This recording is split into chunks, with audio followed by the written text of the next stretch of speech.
If you've ever driven from California to Vegas, you've seen it. That little cluster of casinos right at the state line, Buffalo Bill's with the big neon bison, Whiskey Pete's with the castle, and Primm Valley with the outlet mall. For a long time, this was everyone's first real taste of Nevada. It wasn't quite Vegas, but it felt like it.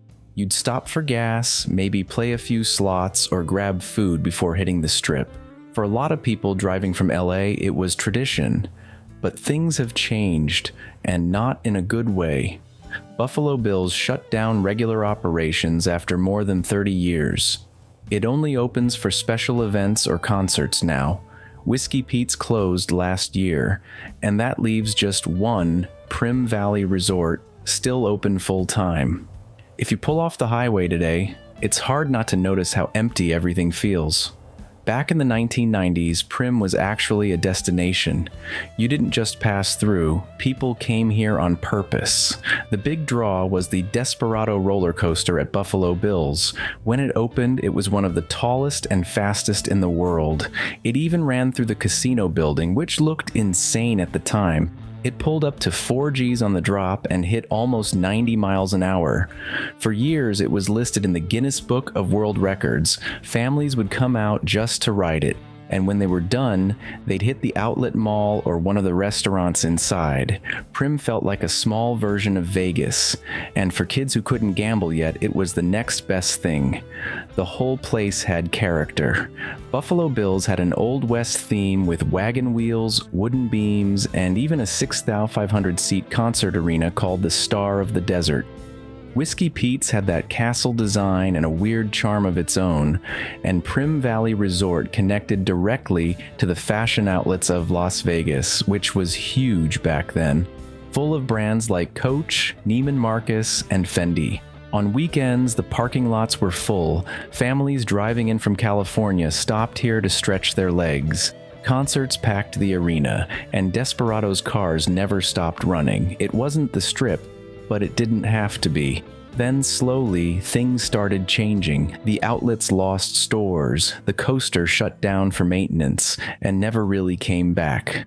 The rooms started feeling dated and the crowds got smaller every year. By the late 2010s, most of the mall was empty. And then COVID hit, which basically killed whatever momentum was left. All 3 casinos shut down in 2020, like everywhere else. When they reopened, the visitors didn't. California's tribal casino, like Morongo, Pachanga, and Yamava, had already gotten bigger, nicer, and closer to home.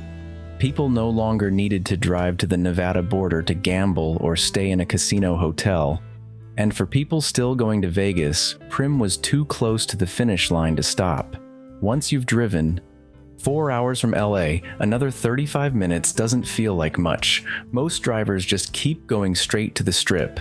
That's been Primm's biggest problem.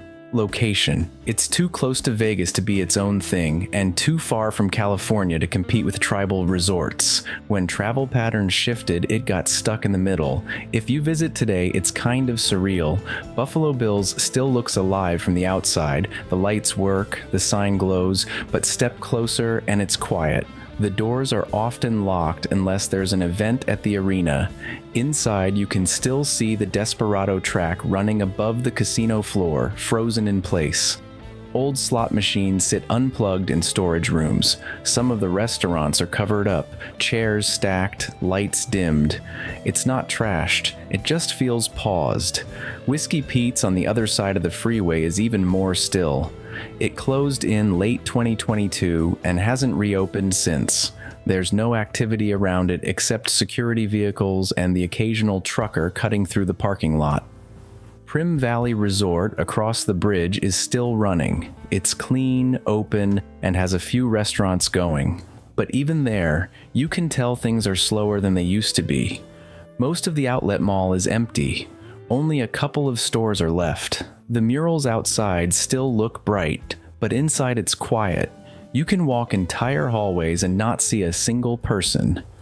The one thing that still draws tourists is the Bonnie and Clyde death car, the real bullet-riddled Ford from the 1930s. It's moved around the properties over the years, first at Whiskey Pete's, then Buffalo Bill's, but it's currently displayed at Primm Valley. You can clearly see the bullet holes. It's eerie, but definitely worth a look if you're into true crime history. So why did Primm fade out? A few things all happened at once.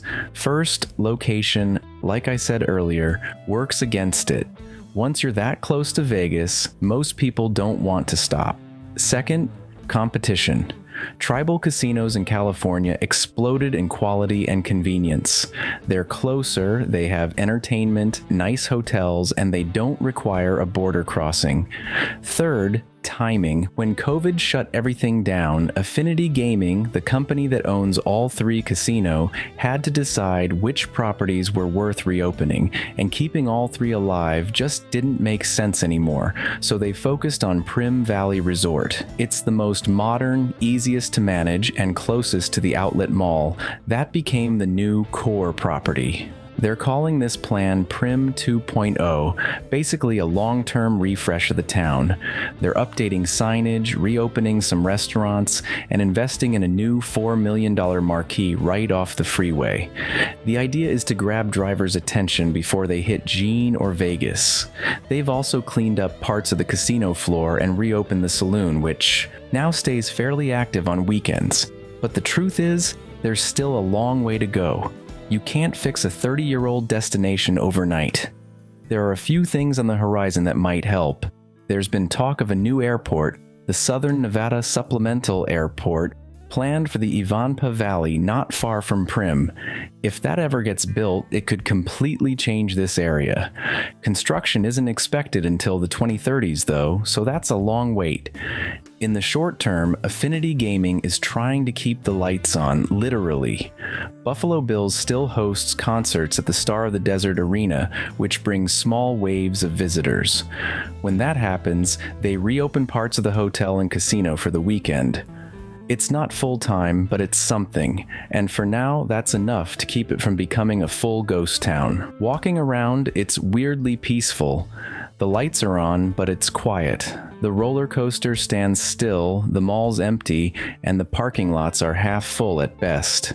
If you've ever been here in its prime, it's kind of sad, but it's also fascinating to see how fast a place like this can change. At its peak, Primm was a weekend destination for thousands of families.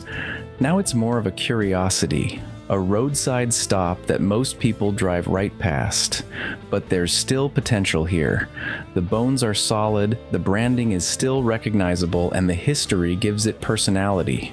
If Affinity Gaming plays it right, maybe Primm 2.0 can work. But that's a big if.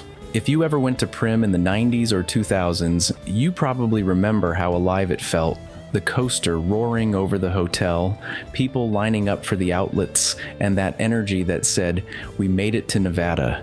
Now it's quiet. You can still stop by, grab food, check out the Bonnie and Clyde car, and see what's left of a place that once tried to be its own Vegas.